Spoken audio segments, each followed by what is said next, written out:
বন্ধুরা,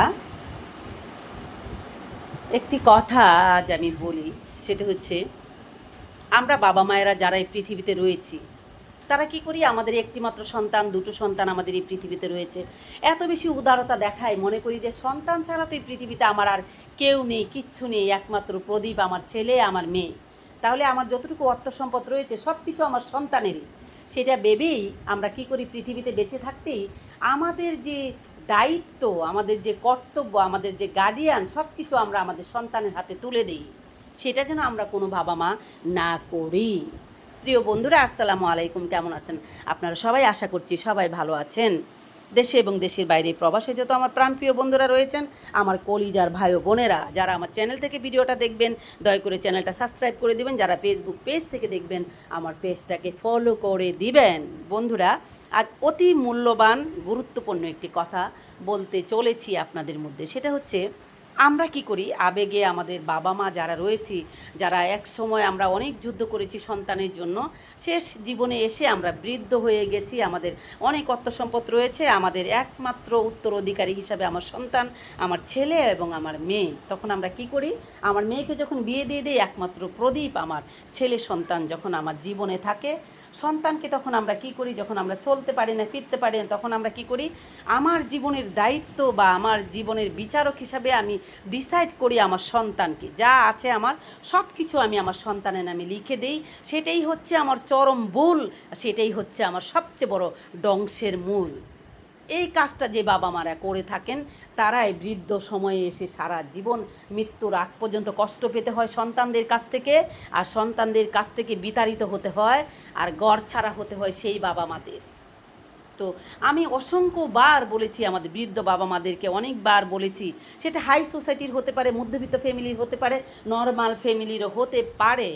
যখনই আমরা অনলাইনটা খুলি, দেখি সন্তানদের কাছ থেকে বাবা মা প্রতারিত হয়ে রাস্তায় বসে কান্না করছে, সেটা কারো কাম্য নয়। তো প্রিয় বাবা মাদের উদ্দেশ্যে একটি কথাই বলবো, আপনাদের যতটুকু আছে, যাই আছে, সেটুকু নিজের কাছে আগলে রাখুন। নিজে মৃত্যুর আগ পর্যন্ত সন্তানদের কাছ থেকে যদি সম্মান পেতে চান, ভালোবাসা পেতে চান, মূল্য পেতে চান, তাহলে যতটুকু সম্পদ আপনার কাছে রয়েছে সেটুকু আপনি আগলে রাখার চেষ্টা করুন, সেটুকুকে হাতছাড়া করবেন না। একটি কথা মনে রাখবেন, যদি আপনার সন্তান আপনাকে ছেড়ে কোথাও চলে যায়, তার স্ত্রীর প্রবঞ্চনায় পড়ে, স্ত্রীর বুদ্ধিতে পড়ে যদি আপনাকে ছেড়ে চলে যায়, আপনার কাছে যেন পর্যাপ্ত পরিমাণ অর্থ সম্পদ থাকবে। আপনি অসুস্থ হয়ে গেলে একটা মাত্র কল অ্যাম্বুলেন্সের কারণে হতে পারে, তাতেই আপনার ঘরে চলে আসবে, আপনাকে হসপিটালে অ্যাডমিট করার জন্য চারপাশে মানুষের কোনো অভাব হবে না, যখন আপনার কাছে সম্পদ থাকবে। আর যখন আপনার কাছে সম্পদ থাকবে না, আপনি নিঃস্ব হয়ে যাবেন, তখন আপনার সন্তানও আপনার জন্য হসপিটালে একটা কল দিবে না, আপনাকে হসপিটালে নিয়ে যাবে না। একটি কথা বলতে চাই, যেটা হচ্ছে সবচেয়ে বেশি ইম্পর্টেন্ট কথা, সেটা হচ্ছে এই পৃথিবীতে এমন কোনো সন্তান আছে যারা দেবতার মতো করে বাবা মাদেরকে ভালোবাসে, লালন পালন করে। আর কিছু কিছু সন্তান আছে শুধুমাত্র চায় তার সুখের চিন্তা করে, তার স্ত্রীর সুখের চিন্তা করে, তার সংসার সাজাতে চায়, বাবা মাদেরকে সংসারের আবর্জনা হিসাবে মনে করে। এই পৃথিবীতে এমন সন্তান আছে আলাউদ্দিনের প্রদীপের মতো, বাবা মা ছাড়া আর কিছুই বুঝে না। আর কিছু সন্তান আছে বাবা মাদেরকে কড়াকড়ি দিয়েও মূল্যায়ন করে না। তো বন্ধুরা, আমার প্রিয় বাবা মাদের প্রতি আমার এই অনুরোধটা থাকবে, আপনি যখন এই পৃথিবী ছেড়ে চলে যাবেন, আপনার তো এখানে ভাবনার কিছু নেই। আপনার উত্তর অধিকারী হিসাবে যেটুকু আপনার রয়েছে সেটুকু আপনার সন্তানই পাবে। সেখানে তো আর বাগবাটোয়ারা করার মতো কেউ নেই, কিচ্ছু নেই, শুধুমাত্র আপনার সন্তান পাবে। শেষ বয়সে সন্তানদের কাছ থেকে সম্মানিত হওয়ার জন্য, নিজে ভালো থাকার জন্য এই ভুলটা কোনো বাবা মা করবেন না। প্লিজ প্লিজ প্লিজ করবেন না সেই কাজটা।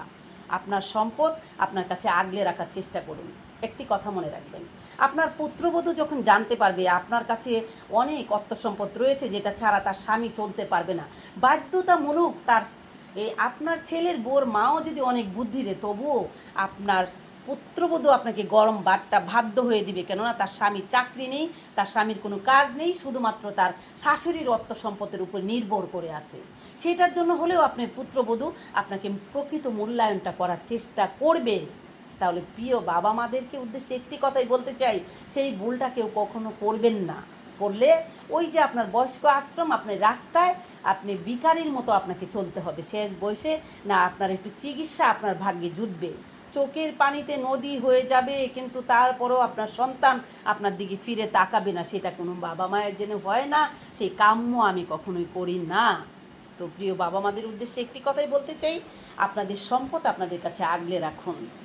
একটি কথা মনে রাখবেন, একটা মানুষ যেন সবচেয়ে বেশি অসুস্থ থাকে, তখন যদি তার কাছে অনেক টাকা পয়সা থাকে, অর্থ সম্পদ থাকে, অসুস্থ থাকলেও তার মন কিন্তু ভালো থাকে। আর তখন তার কাজের লোকের অভাব হয় না, তার সেবা করা মানুষের অভাব হয় না, হসপিটালে নিয়ে যাওয়ার মানুষের অভাব হয় না, কোনো কিছুরই অভাব হয় না। তখন ওই টাকাটাই আপনার সবচেয়ে বড় মূল্যধন। তো প্রিয় বাবা মায়েরা, আজ আমি এই ভিডিওর মাধ্যমে আমি সমস্ত বাবা মাদেরকে মেসেজ দিতে চাই, আপনার অর্থ সম্পদ আপনার কাছে আগলে রাখুন। জীবনের শেষ দিন পর্যন্ত সম্মান পাওয়ার জন্য, আপনার সন্তানের কাছ থেকে ভালোবাসা পাওয়ার জন্য, নিজেই ভালো থাকার জন্য।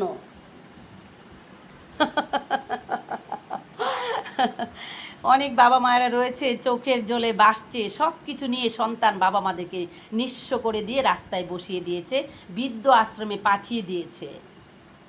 তো সেই দিনটা যেন আপনাদের না দেখতে হয়, সেই জন্যই আমি প্রত্যেকটা বাবা মাদেরকে আমার নিজের বাবা মা মনে করে আমি এই অনুরোধটুকু জানালাম। আপনারা সবাই নিজের জায়গা থেকে সতর্ক থাকুন, নিজেকে অনেক স্ট্রং করে রাখুন, সিদ্ধান্তে অটল থাকুন। আপনার সম্পদ শুধুমাত্র আপনার মৃত্যুর আগ পর্যন্ত দিন শুধুই আপনার। তো প্রিয় বন্ধুরা, আপনারা আপনাদের মূল্যবান বক্তব্য আমার কমেন্ট বক্সে এসে কমেন্ট করে জানাবেন। আজকের কথা বলাগুলো, আজকের বাস্তবায়নের মধ্যে কতটুকু রিয়েলিটি রয়েছে, আমি ঠিক বলেছি নাকি বেঠিক বলেছি। তো আজ আমি আপনাদের কাছ থেকে অন্তর থেকে এই কথাটা বলতে চাই, অনেক বাবা মাদের কান্না দেখলে বুকের পাঁজর ভেঙে যায়। যারা যে সন্তানকে 10 মাস 10 দিন গর্ভে ধারণ করেছে, কষ্ট করে মানুষ করেছে, জন্ম দিয়েছে, পা পা করে হাঁটতে শিখিয়েছে, নিজে না খেয়ে খাইয়েছে, সেই সন্তান যদি বাবা মাদের সাথে প্রতারণা করে, বাবা মা যদি সন্তানের কাছ থেকে কষ্ট পায়, তাহলে কাউকে দেখাতে পারে না, বুকের পাঁজর ভেঙে যায়, একা একা কান্না করতে করতে নিজের মধ্যে ঢলে পড়ে, কারোর সঙ্গে শেয়ার করতে পারে না। কেন জানেন? সন্তান যদি ভালো কাজ করে, তাহলে এই পৃথিবীর সমস্ত মানুষের কাছে বাবা মায়ের মুখ অনেক উজ্জ্বল হয়ে ওঠে।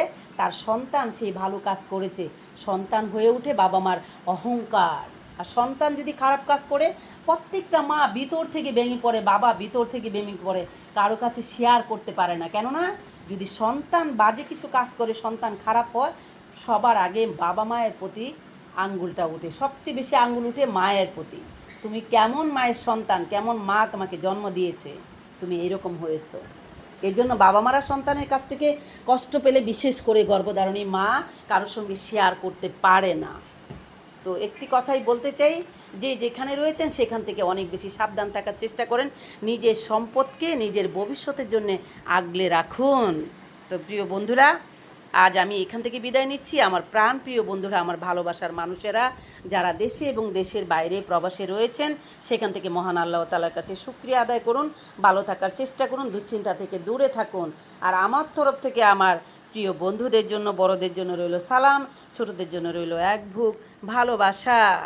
তাহলে আজ আমি এখান থেকে বিদায় নিচ্ছি। আপনাদের সাথে দেখা হবে আমার নতুন কোনো গল্প, নতুন কোনো বাস্তবায়ন নিয়ে, নতুন কোনো স্টোরির সঙ্গেই দেখা হবে, কথা বলা হবে। খোদা হাফেজ, টাটা।